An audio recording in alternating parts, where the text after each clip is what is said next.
Welcome to the Podunk Polymath, a podcast dedicated to the sentiments of a secular, sarcastic, screwed-up Southern SJW and skeptic. I'm your host, Chris. Come on in.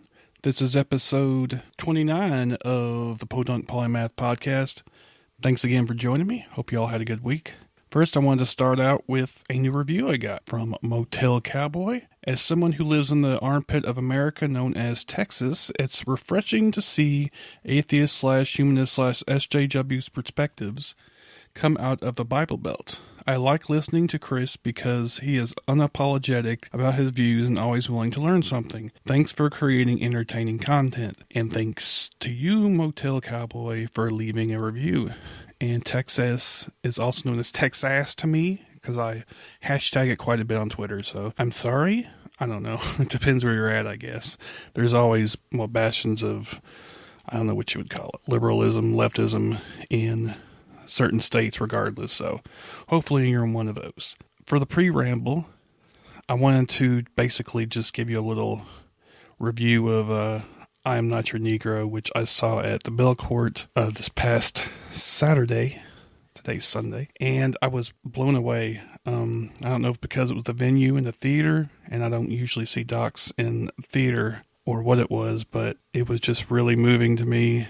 James Baldwin, whose writings it was based on, apparently he was going to write a book comparing Medgar Evers' MLK and Malcolm X and sort of the way they died and kind of the intersections, I guess. And there was only like 30, he never got around to finishing it, and there was like 30 pages of notes or something.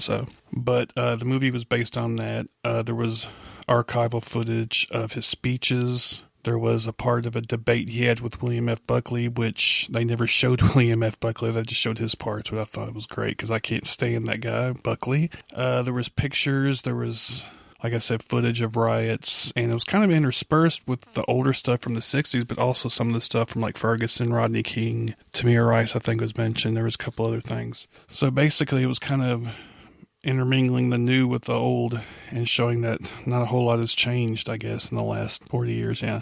And it's just depressing in a lot of ways, honestly. Baldwin was such a great communicator. He was able to kind of use his skill as writing to kind of get to you and make you understand what he was saying, even if you weren't necessarily in that situation. Of course, that's assuming your ass has empathy, which a lot of people don't, but I mean, he really got to the heart of things. And I think, they say the pen's mightier than the sword. Well, in this instance, I believe that he was a spokesman for his generation and for his people. And I guess that's why it got to me more than anything else, was that he was able to kind of articulate these things in a way that really not only got to your head, but also to your heart. So I would recommend anybody go see it. It's making the rounds in independent theaters throughout the country. If you can go see it, go see it. I'm sure it'll come out. It was an Amazon Studios thing, so I'm pretty sure it'll be on Amazon Prime or something. Or it's also independent lens, so it'll probably end up on PBS eventually, your local PBS affiliate. So definitely go check that out. After the show, there was a poetry reading. I think there were 6 different people. And I generally don't like poetry that much, but this was very interesting and very moving and related to the movie a lot. So there was a lot of that kind of feeling going on there too. So it was only $10 to get in, so that's a bargain as far as I'm concerned. For the palaver this week, I talk to somebody named Astrid, formerly of Inciting Incident Podcast, about sex work. She was a sex worker, is a sex worker, and we kind of get into the ins and outs, no pun intended, of the industry, of some of the dangers associated with it, some of the myths and misconceptions. And it was a good conversation. I hope you all enjoy it, and I hope you all enjoy the rest of the show. We, the nuns, the non-religious, unaffiliated, atheists, agnostics, humanists, and heathens, are statistically the fastest growing group in the nation. But here in the Bible Belt, you'd never know it. Are you fine without faith? Are you good without a God? If you're questioning your beliefs or you're happily religion-free, join us in March for NanoCon. NanoCon, the Nashville Nuns Convention, is a one-day secular extravaganza. Last year, NanoCon drew over 400 participants for an affordable full day of speakers, workshops, vendors, music, food, and fun. The 2017 NanoCon is stepping it up with the brilliant Matt Dillahunty as keynote speaker. We are building an inclusive community of thinking people, just like you, so be there. St. Patrick's Day weekend, Saturday, March 18th. Learn more and get tickets online at www.nanocon.info. Let's get this party started. Hey, all you listeners, I'm Robert. And I'm Amy from Secular Yakking. And we just wanted to let you know that if you've got 30 minutes to kill, then we're the podcast for you. We're just some old married couple who's been yakking at each other over the many years. And we thought we should start making it so you can listen in on our yakking. We dig past the mainstream and bring you the news that you may or may not have heard about. We take a look at politics, religion, science, and pretty much anything we feel like yakking about and sharing it with you. And let us not forget our weekly Mr. Potter Award. No, we're not professionals on anything we talk about, but we love to yak about stuff and give you our opinion on the matter. So tune in at secularyakking.com or check out our feed on iTunes, Stitcher, iHeartRadio, and anywhere good podcasts can be heard. And who knows what craziness will happen. Yeah, just like this.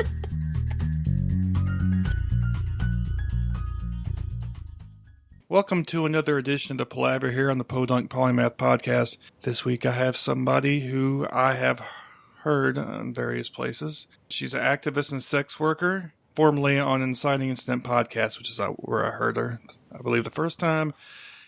Just join me in welcoming Astrid Isley. How's it going, Astrid?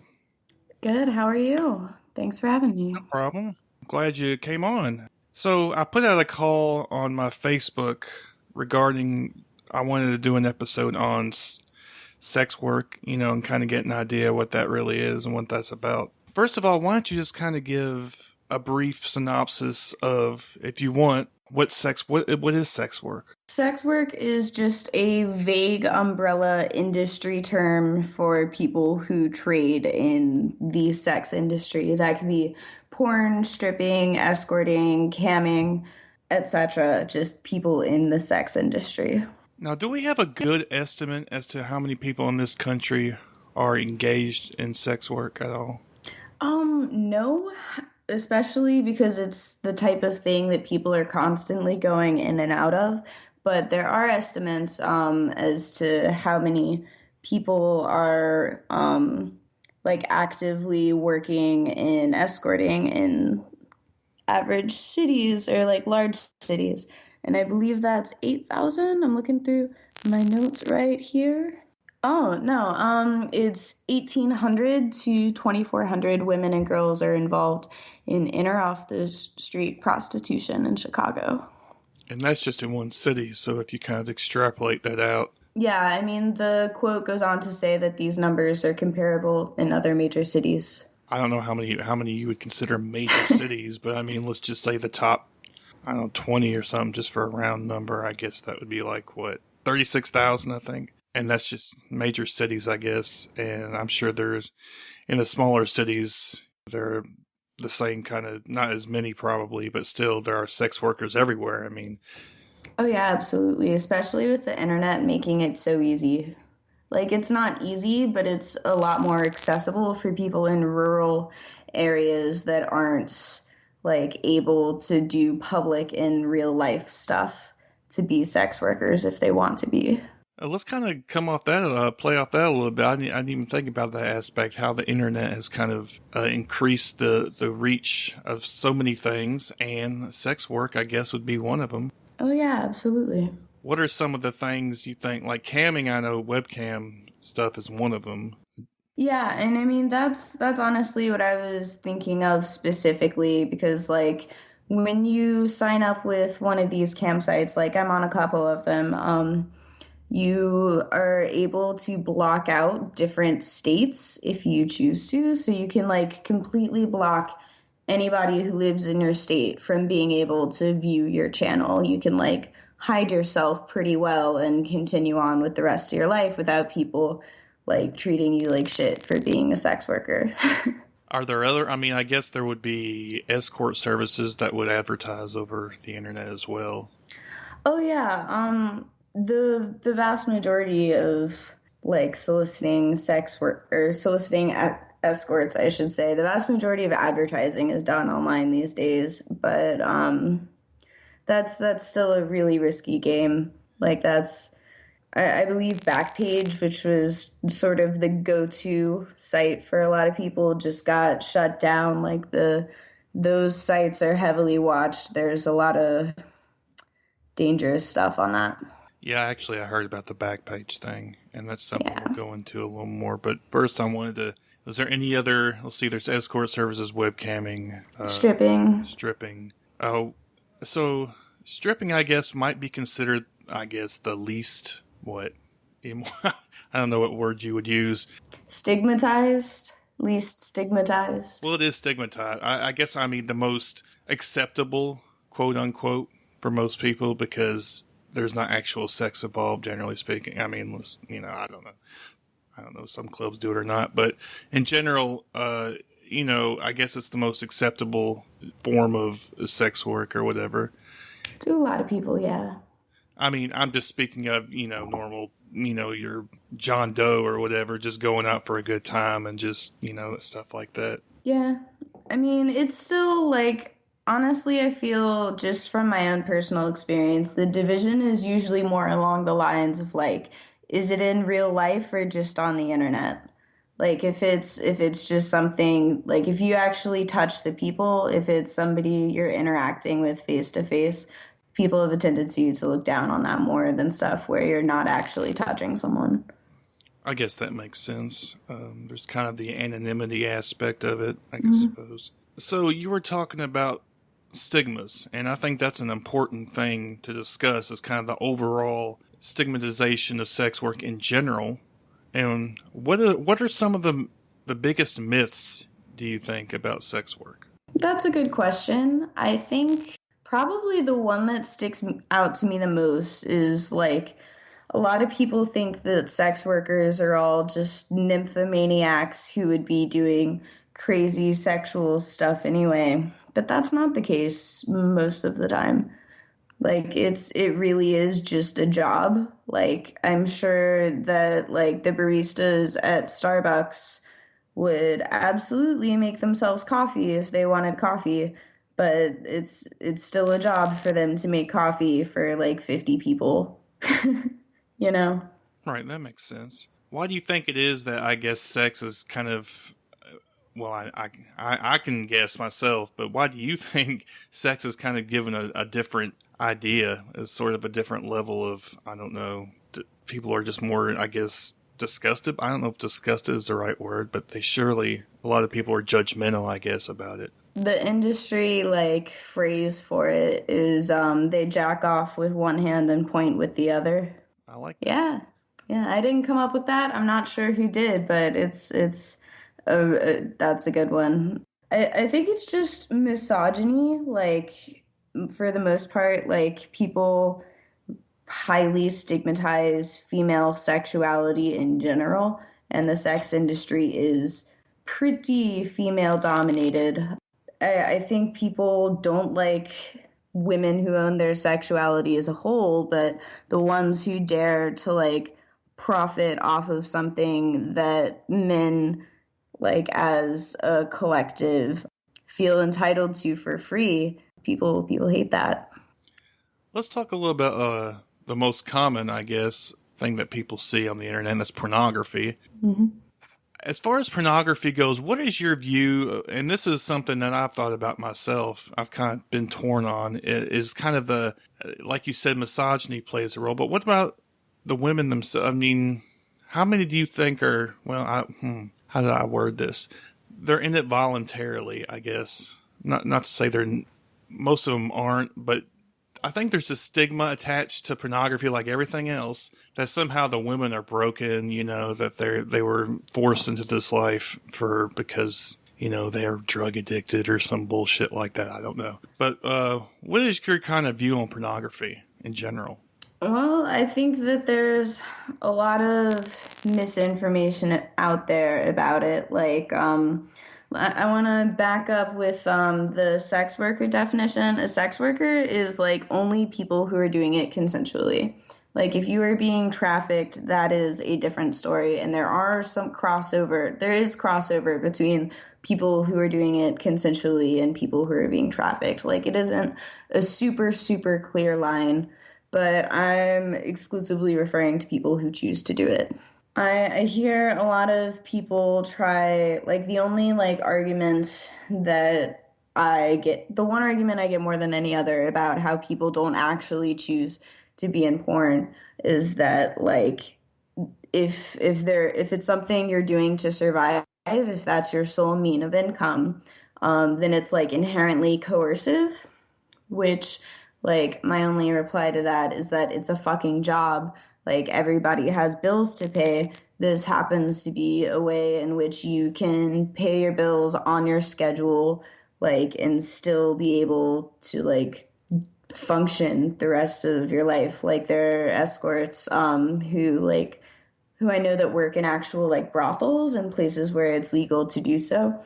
And they'll work for like a week out of the month. And like for that week out of the month, their like children will stay with their like partner or whatever. And then for the rest of the month, they are set and they don't have to work at all. So they're just like stay at home the rest of the time.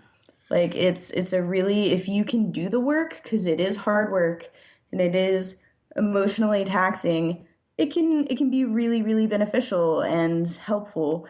Now, yeah, you mentioned the emotional issue. I mean, a lot of people are able to kind of separate sex from other emotions, but some people have a more difficult time, and I wonder if sometimes that kind of crosses a bit of a line. I guess you would have to kind of just numb yourself out a little bit. I mean, not really. Like for example, when I was escorting, if I went to an appointment, all I would be thinking of is like, I got like 45 more minutes, and then I'm going to go buy myself a bottle of wine and some takeout food, and I'm going to have a bubble bath. This is going to be so great. Like, that's how I would like treat myself and unwind after like working. You know, I would just be happy about the money that I was going to get and not really pay attention. I guess that's like compartmentalization to a certain extent, but it's not necessarily the same as apathy, because I would like enjoy the work most of the time just because I liked the money. Well, yeah, anytime you're making good money, I guess, you know. Yeah. It's definitely an incentive. I mean, would you say you're the norm, or I don't know how many people you've interacted with that are in your profession, I guess. Would you say that's the norm, or do you think there's, I guess, different people deal with it in different ways, I suppose? I mean, people deal with different things in different ways just in general. However, like pretty much every sex worker I know would describe it as the best and worst job they've ever had. Well, that sounds a lot of jobs. Yeah, it really is just a job. The thing is with this job, like, because governments are so intent on keeping it criminalized, which doesn't work. That doesn't help trafficking victims at all. Like the vast majority of, like, I think it's like 80% of street-based escorts have like experienced like threats of violence on the job. But honestly, I've yet to meet a single sex worker who hasn't been abused by a client at some point. Like it's an honest, like, it's a fucking industry hazard, and it's absurd that the state is allowing that to be an industry hazard. Like any other profession, the government would have intervened by then.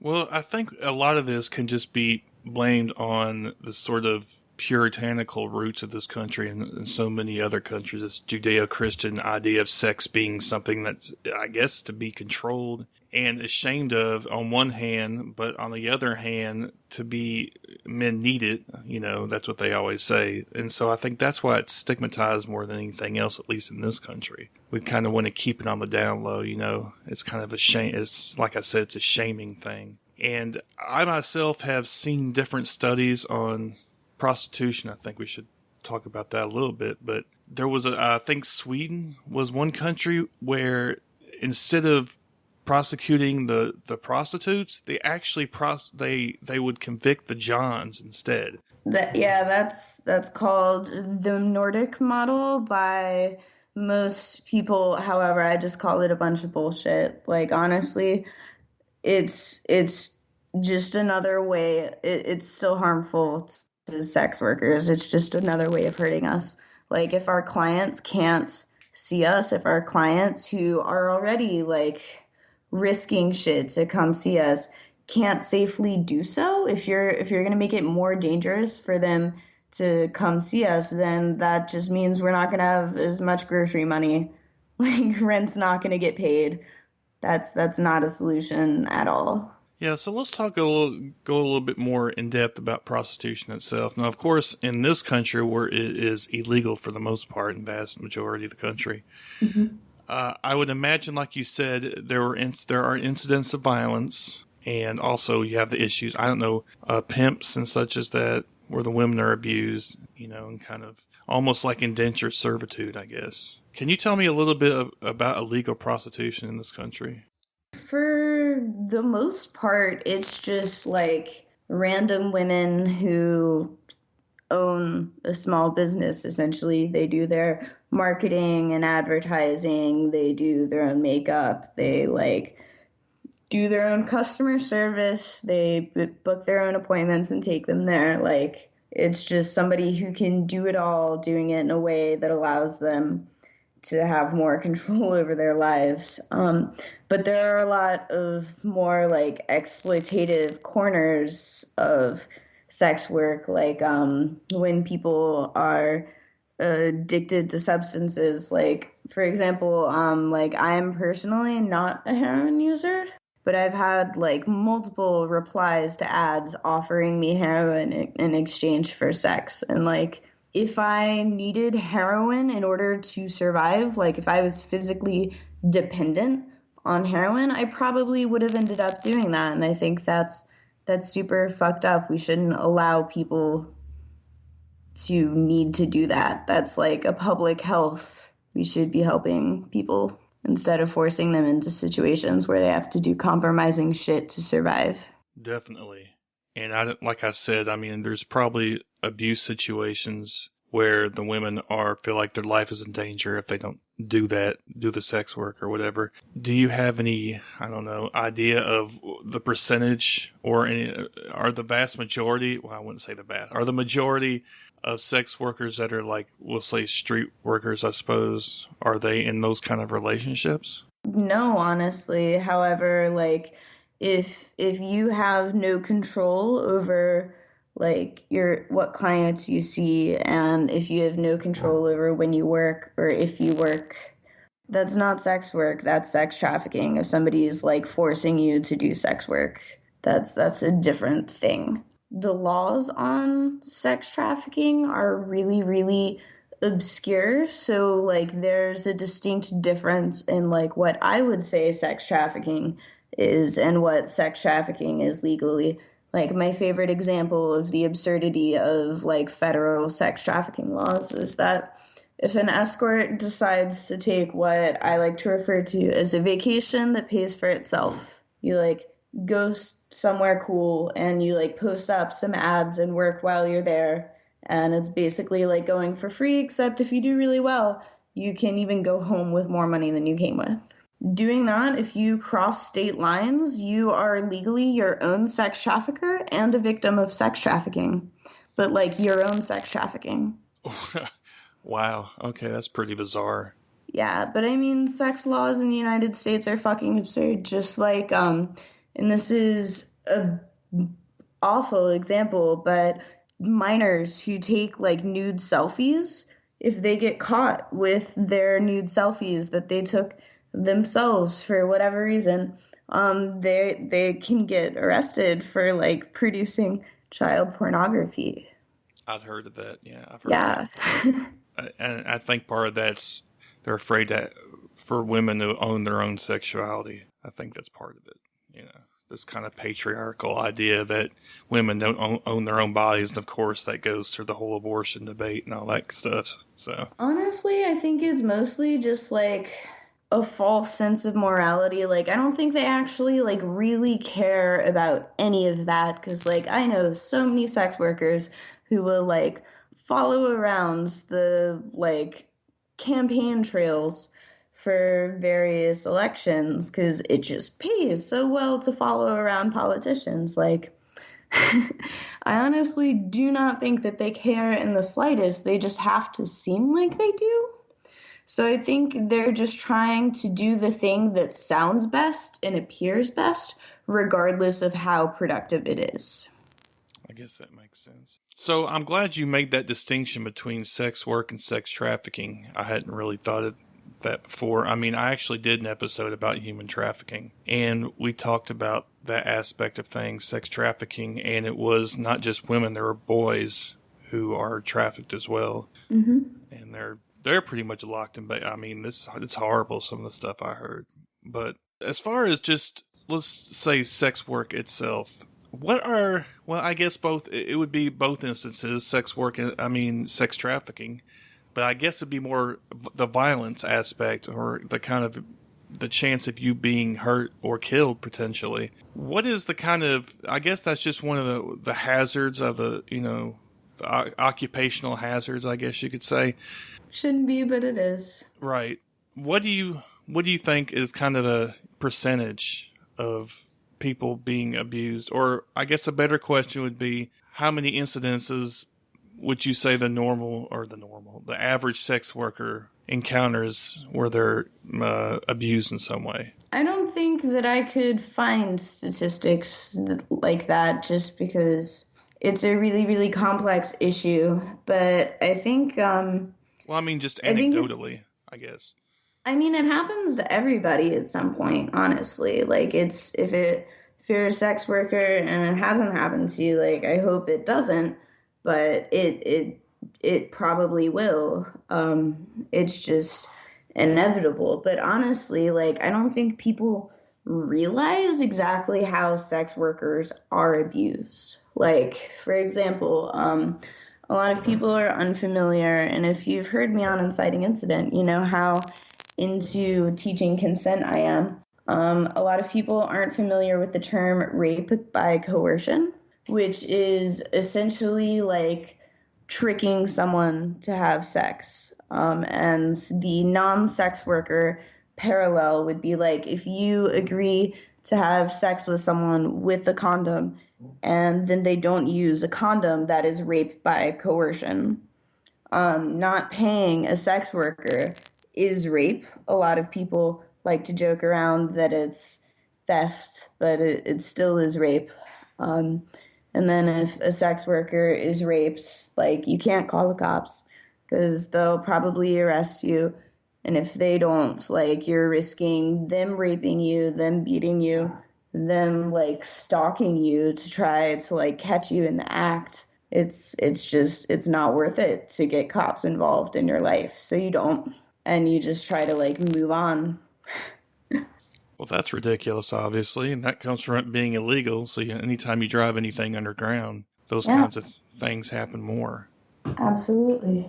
Do workers generally carry around some sort of protection of some sort, like a firearm or mace? I don't know, whatever, stun gun.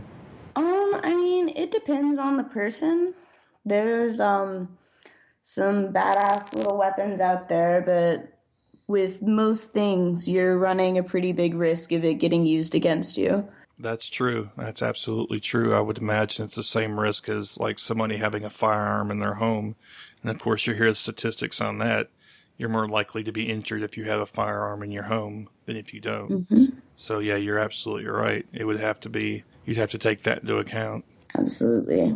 And, like, I've got a taser that I love. It's some random brand. I don't even know what brand it is, but I just got it. And I just want to take a minute to let people know that they now make tasers that have, like, bracelet keys.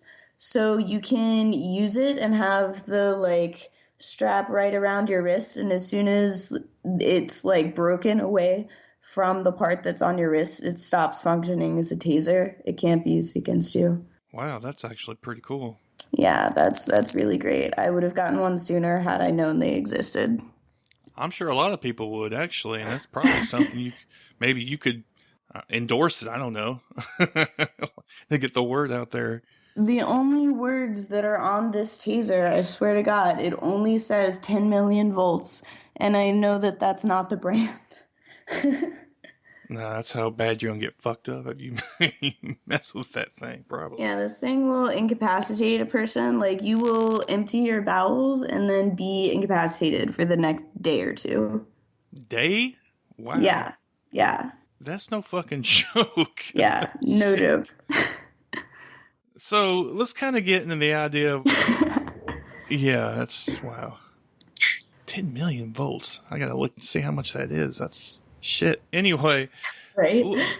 Let's get the idea of not having to use this sort of thing, as in making prostitution legal. Now, I know in certain parts of I don't even know, certain counties, it's legal, like in that county in Nevada. I forgot the name of it. It's the one where that cat house show is out of. I can't remember what it is, but...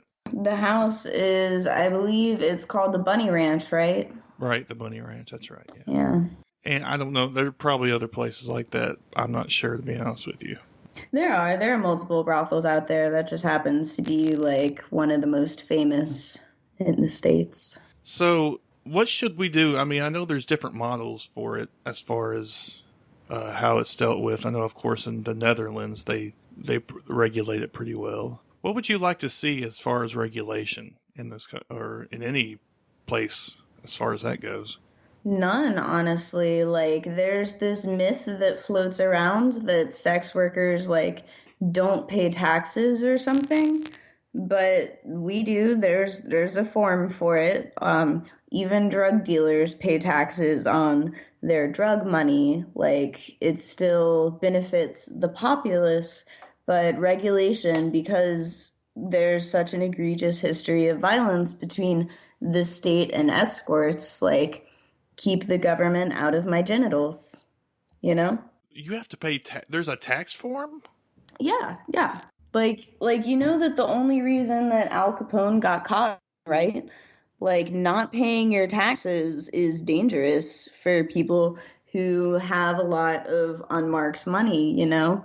There's, like, a form for claiming income that you've gotten without, like, snitching on yourself. I had no fucking idea. Yeah. Wow. I might have to look that up, because that's a totally different thing. So, what about, when I say regulation, I guess I mean, like, I know I think in the Netherlands there's, like, mandatory sex, STD testing or whatever. Yeah, I'm against that, honestly. Really? Why? It's also, like, statistically, like, factually incorrect to say that sex workers have more STIs than the rest of the population. It's also incorrect to say that we have as many.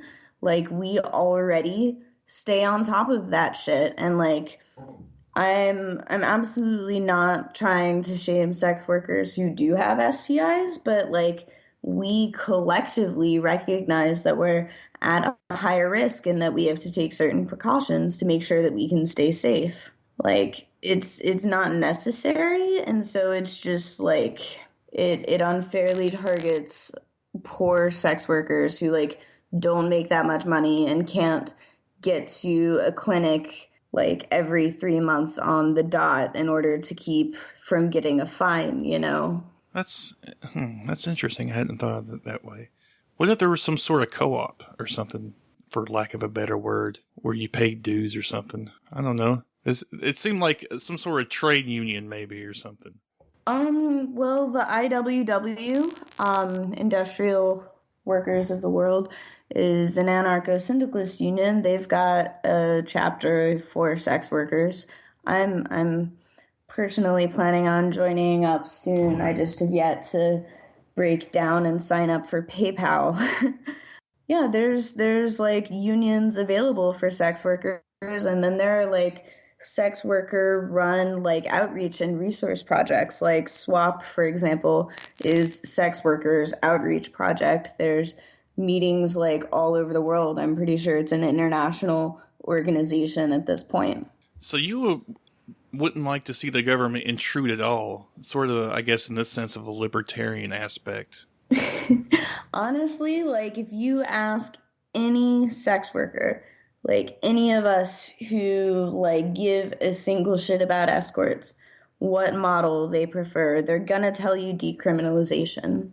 Because like we already pay taxes, we already benefit the government, we already try to take care of our shit. But with legalization, all that does is allow for regulation and more how should I phrase this? It leaves more opportunities for cops to abuse and exploit us. Whereas with decriminalization, if it's not a crime and it's not regulated, if there's no legal reason for cops to interfere with a business practice that, again, benefits the public anyway, we pay taxes. If there's no state intervention, that doesn't allow for the state to continue exploiting sex workers, you know? Yeah, I don't think many people understand the difference between decriminalization and legalization. I think that's the distinction that people don't really get. Yeah, most people say that they're, like, honestly, in this day and age, most people say that they're for the legalization of sex work. And then I'll be like, actually, that's not that great. And they'll, like, go on a rant about how I'm, like, repressed or something because they assume that I'm in favor of criminalization. But no, I'm just in favor of doing whatever will most effectively fix a problem. And that happens to be decriminalization of escorting. So that decriminalization basically means you don't get charged for any sort of crime for doing it. It doesn't necessarily mean there's regulation. Yeah. Whereas legalization would involve all the good stuff that goes along with it, as you know, taxing and regulating and all that good stuff. Yeah, like a different example of decriminalization is in Philadelphia and many places across the United States, they've decriminalized marijuana. So if you've got like less than an ounce on you, it doesn't matter at all. You can't be arrested for it if you can like smoke in front of a cop for the most part. And as long as you're not being a dick, they'll leave you alone at this point because you're not actually committing a crime other than like public intoxication, but it still just looks like a cigarette or a cigar or something. Well, nowadays they got vaporizers.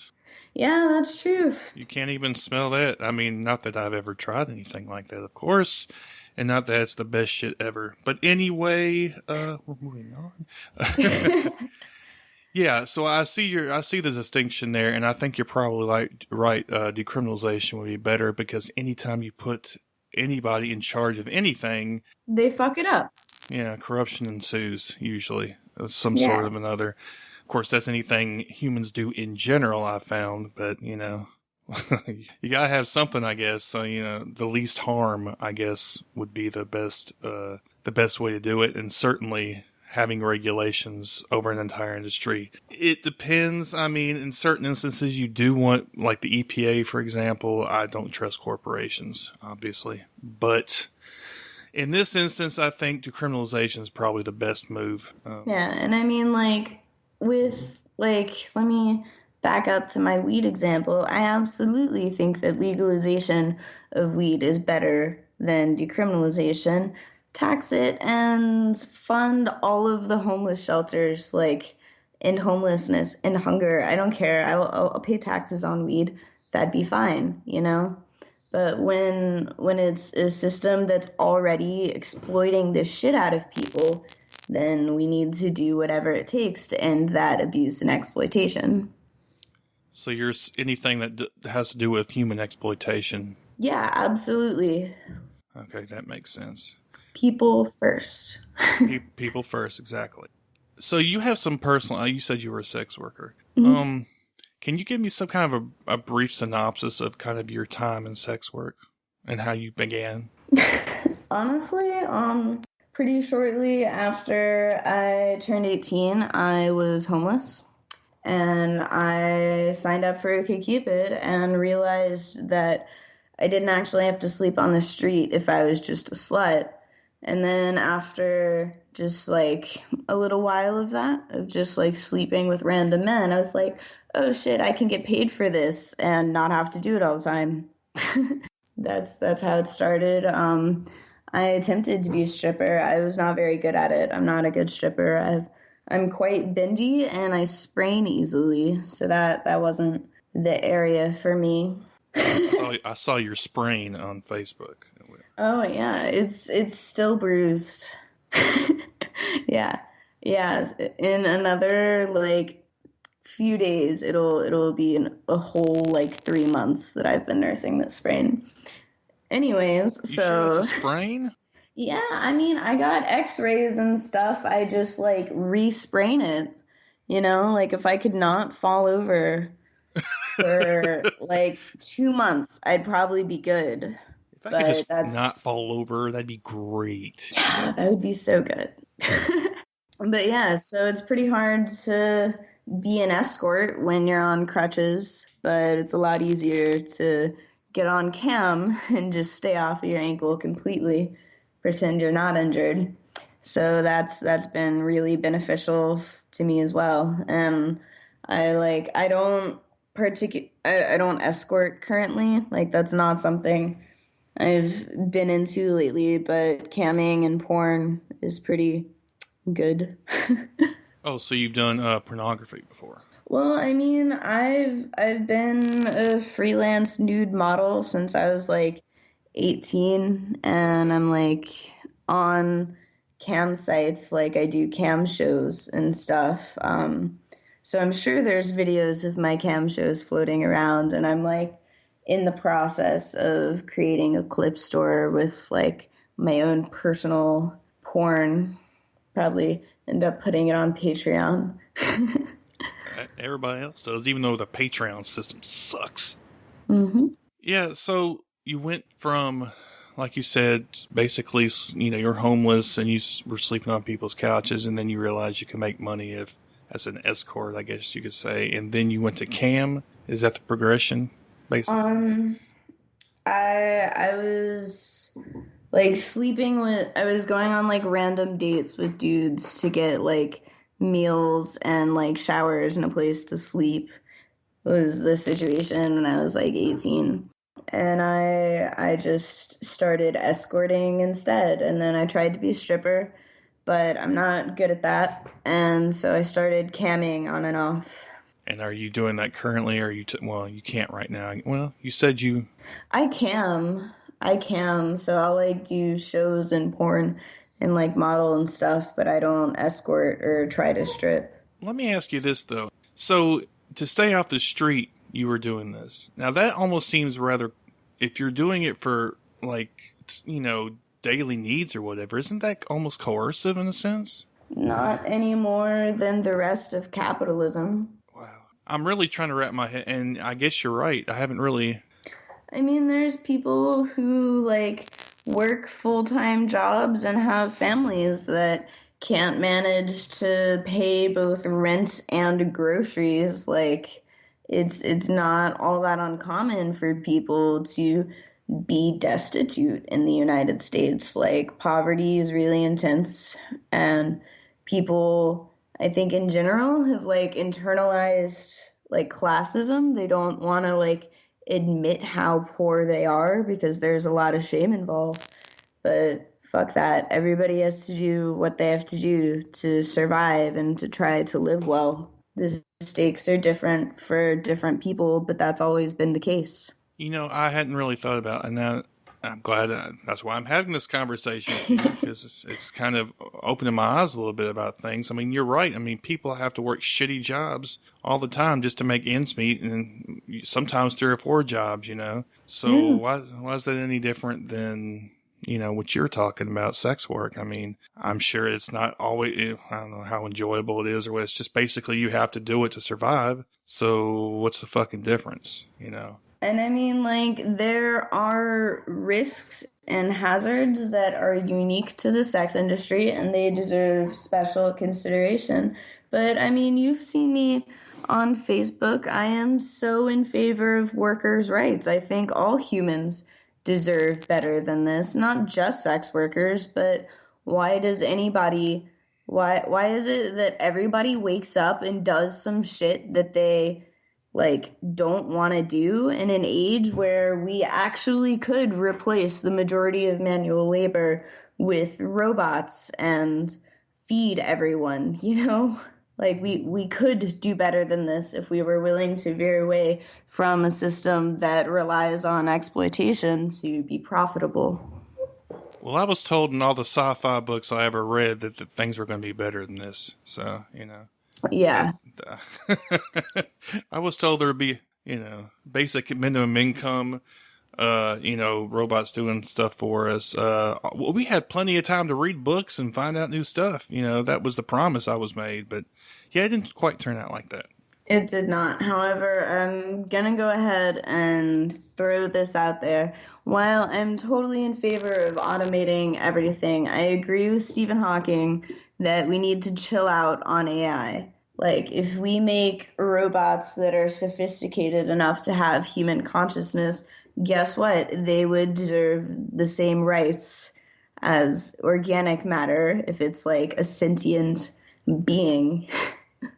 We need to not do that. And if you've read any of Asimov's stuff, the robot books or whatever, that's the kind of stuff it talks about. So I know exactly where you're coming from. I'm pretty sure that's also the story of what happened to make the Matrix happen. I'm pretty sure that's like the...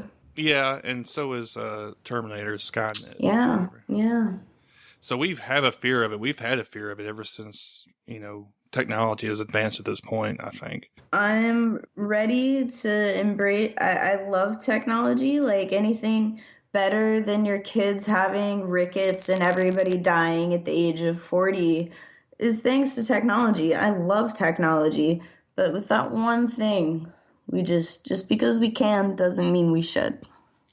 Well, we could do a whole episode about that subject because it fascinates me, to be honest with you. I'd love that. So we talked about your kind of personal experience with sex work. Had you talked to other people who have done this sort of thing before? And are their experiences similar to yours, or? It varies. Like, everybody's got their own reasons for doing it, but at the end of the day, like, these are people who face the same stigma as me and face the same, like, occupational hazards as me and, like, need the same forms of, like, advocacy as me. There's absolutely, like, a strong sense of community with sex workers. Like, regardless of where you come from, as long as you're, like, willing to listen, as long as you don't think you know better than other sex workers about other sex workers' lives, as long as you're not a dick, there's a huge community out there. Yeah, I think that goes for just about anything. Don't be a dick, Yeah. Are there advocacy groups specifically in this country, I guess, that people can go to or turn to? Yeah, I would absolutely recommend SWOP, which stands for Sex Workers Outreach Project. So that's SWOP. There's like local meetings in most areas. And if there's not a local meeting, then you could start one. But it's basically just like sex workers helping other sex workers in an organized fashion. Yeah. It's like anything else. I mean, having support groups for different sorts of professions or for different sorts of social justice issues, And I firmly believe that this is a social justice issue in a lot of ways. Oh, yeah, it absolutely is. I mean, it's not just a profession, it's not just like you're flipping burgers or something. There's a lot of baggage associated with sex work in general, wouldn't you say? Yeah, I mean, Amnesty International has already come out and stated that they find the criminalization of prostitution to be a human rights violation. And, like, they're right. It absolutely is. But, I mean, the United States isn't exactly at the forefront of human rights anymore or ever, but you know what I mean. Yes, and that's a whole nother anyway. Yeah. If I keep going off top, I could rant about that all day. So I'm glad there's support organizations for this. I guess one of my biggest concerns in general is that women are, I guess this kind of ties in with feminism, and there seems to be a sort of split, I guess you could say, in the feminist community or whatever, wherever you want to call it, on pornography in general, I think, and kind of on sex work. One side sees it as you're talking about it, it's just like any other thing. It's like just a job or whatever, and it's no big deal. But then there's seems to be a faction that says pornography is wrong and it exploits women, it furthers misogyny and stuff like that. I mean, what do you think about it in terms of like a feminist outlook? I think that sex worker exclusive radical feminists, like, there's even a term for sex workers, like Julie Burchill, who's a shitty author. One of my favorite quotes by her is, "When the sex war is won, prostitutes will be shot as betrayers of their gender." I'm sorry, what? Like, you heard that. Like, they're literally, like, violence, like, trying to hurt us. Like, Swerfs are active participants in the oppression of sex workers. So that's not my thing. When it comes to like pornography being misogynistic, I think anything can be problematic. Like, anything can have its issues, but just because somebody's job is problematic doesn't mean they shouldn't be able to have the job. Like, people are going to consume sex anyway. Like, it's just been a thing forever. People are pleasure seeking, and most people derive pleasure from sex. So, of course, people are going to seek out sex. I think it's really, really naive and honestly harmful. I feel like it's just like willful ignorance to try to get rid of something because you don't like it and you're not comfortable with it when it's gonna happen anyway. And I think prohibition is really, really stupid when harm reduction is an option, basically. Like, that comes to drugs and sex work and, like, you name it. I think trying to ban something that is just part of humanity is a really shitty thing to do when people are going to be hurt by you doing that.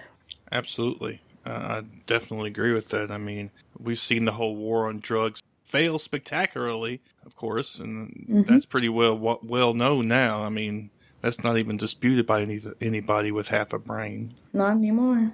Yeah. So, and of course, prohibition was tried in the 30s with alcohol, and you see how well that worked out. Yeah. So, I mean, anytime, like you said, you try to ban, and it always seems like it's something, they try to ban something where humans get pleasure out of it. They want to do the thing that sounds best to the general public.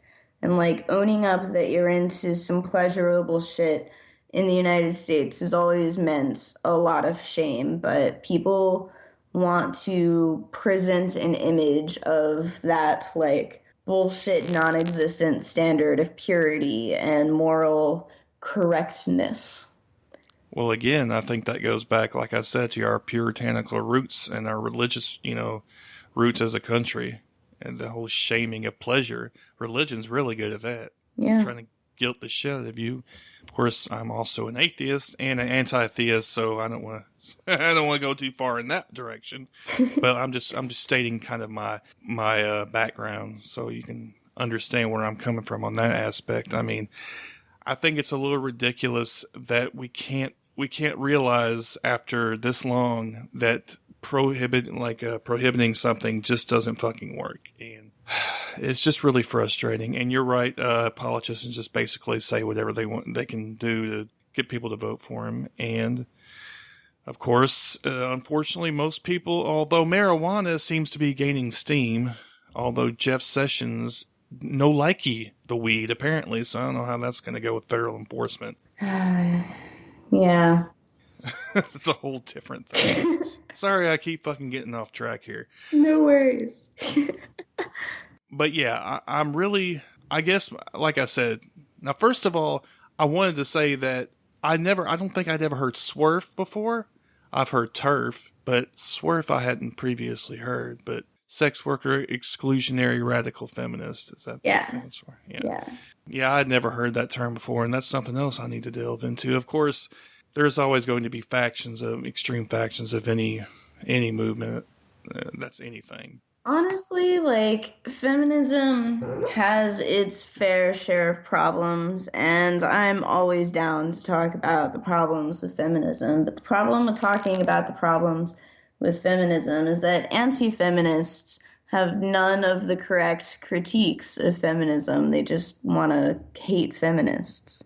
Swerfs are a serious problem. Swerfs hurt a lot of people. TERFs are a serious problem. TERFs hurt a lot of people. Racist feminists, white feminists, they're a serious problem. They hurt a lot of people.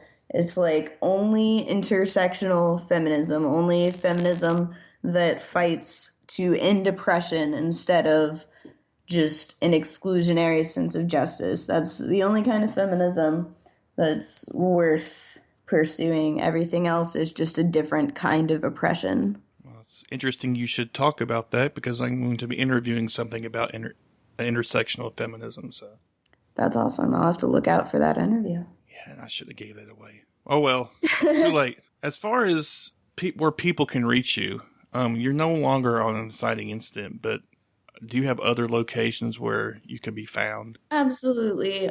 Right now, I'm operating on Twitter mostly. I'm actually trying to start a sketch comedy show of all things, and like there'll be a podcast associated with that.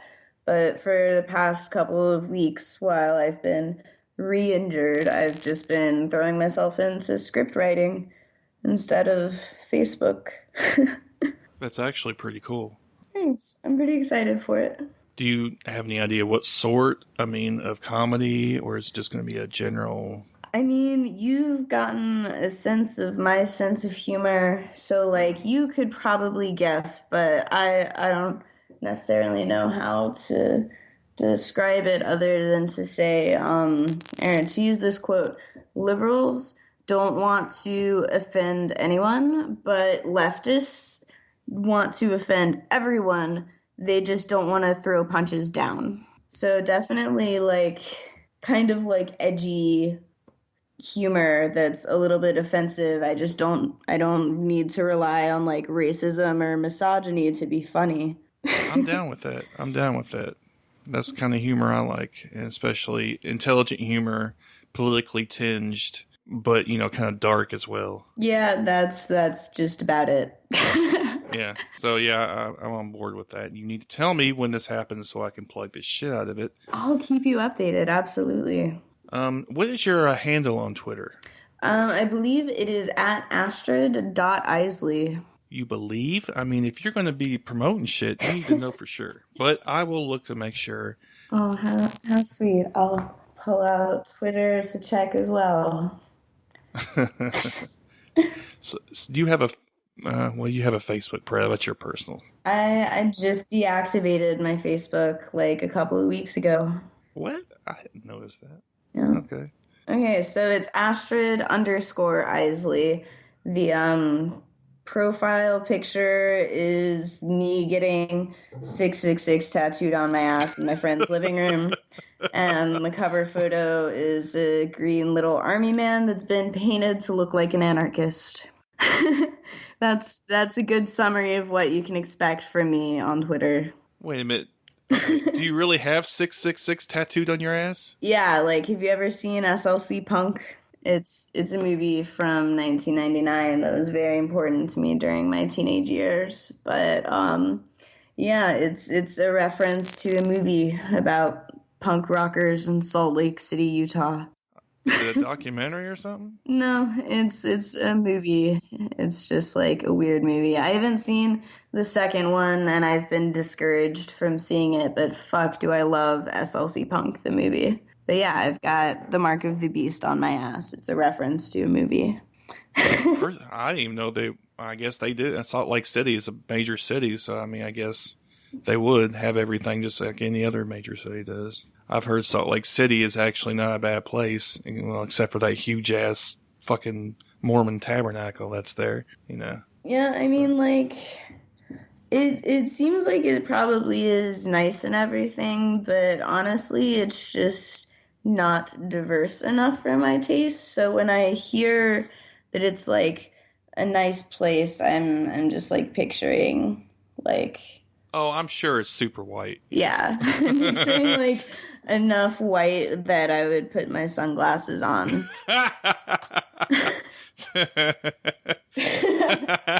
That's fucking hilarious. Yeah, that's good. I like that. Thanks. I like to think I'm pretty funny. You seem to be from just what I've gotten from this, so. Thank you. I really appreciate you coming on and talking about this. I know that I appreciate your you have a more of a nuanced outlook on it. It seems like, and I like that. I think too often people want to fall into the black and white sort of absolutes on the spectrum, and I don't think that's helpful, to be honest with you, in any subject, you know. I mean, on any subject, there's honestly like what I want to be right and what's right. And that's not always the same thing. Sometimes it is, but I don't really have time to fuck around. If I'm going to be an activist, it's sort of in my best interest to try to offer solutions instead of just looking around like, oh, I don't know how this could have happened. Yeah. Being idealistic is all fun and games until you actually have to try to put this shit in practice. Yeah, absolutely. And then all of a sudden you're a fucking realist because you don't have any fucking choice, you know. You go from realist to pragmatist real fast. Yeah. And that's what it comes down to. And I think a lot of people don't realize it, and it's people usually that are sitting on their asses not doing anything. Yeah. To actually contribute to any struggle or movement. I think that's usually what the case is. When they try to go out and actually do it, then they realize how much fucking trouble it is. How difficult it is. During the women's march in Harrisburg, there was a sister march here where I'm at.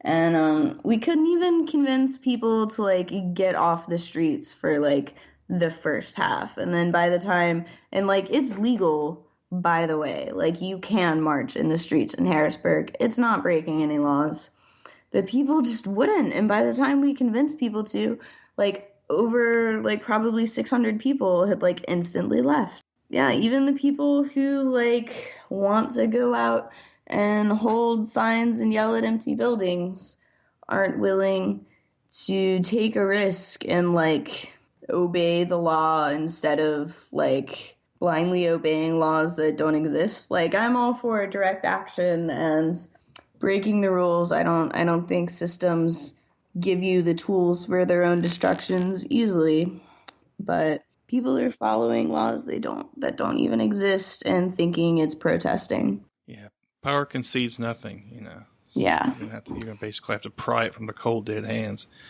Anyway, once again, we're getting off track. So anyway, Astrid, again, thanks for coming on. Thanks for having me. Hopefully we can talk again about other issues because you seem to know quite a bit about different things. So I try. Thanks. I would like that. All right. Well, take it easy, Astrid. You too.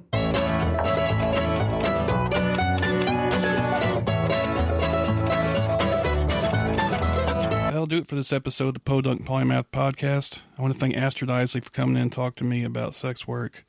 It was an eye-opening experience, and there's a lot, as usual, and that's why I have these conversations. I learned a lot. Of course, if you want to check out the show, you can come to podunkpolymath.com. You can check out the music that's done by the show by ... Their website is cdbaby.com/cd/... They can also be found on Facebook, and the link is on the page, the About page, which I'm not going to go into because it's ... and a bunch of numbers. So you can go check it out there if you want to.